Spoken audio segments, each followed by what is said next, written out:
Gee, you are dense. Talking about me.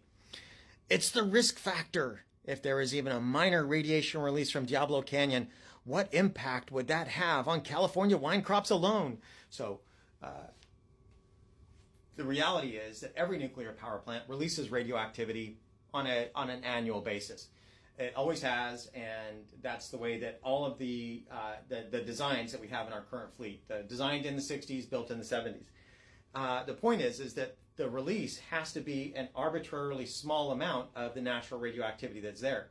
The idea with nuclear is that you have a negligible footprint, negligible impact. Unlike if you compare that to other energy forms, you can see they have major impact, huge impact. But the design with nuclear is that it's got a negligible impact, so small that you can just barely measure it.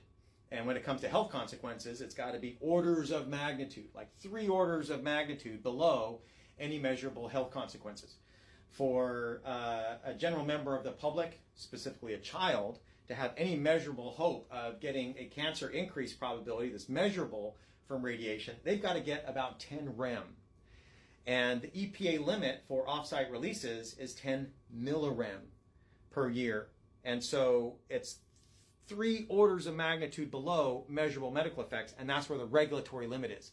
And then the nuclear facilities will keep their numbers way below that because, there are people that are terrified if they hear that you broke a regulation in the nuclear industry, they'll freak out and get very panicked, even though they're still talking about 3 orders of magnitude. That means 1,000 times below a level that would cause any kind of measurable medical effect, where you could actually see an effect if it's there. And so the wine crops in California, they already have radioactivity in them. Potassium is naturally radioactive. It's already there. Now, some people might think, well, if it's been technologically enhanced, then that makes it worse. But radiation is radiation. Dose is dose. So if you get a certain amount of heat from a fire, that's the same amount of heat that you might get from any other source, say from friction or from chemical reaction or from nuclear or whatever. Heat is heat. And dose is just effectively heat per mass, how much energy is deposited per mass.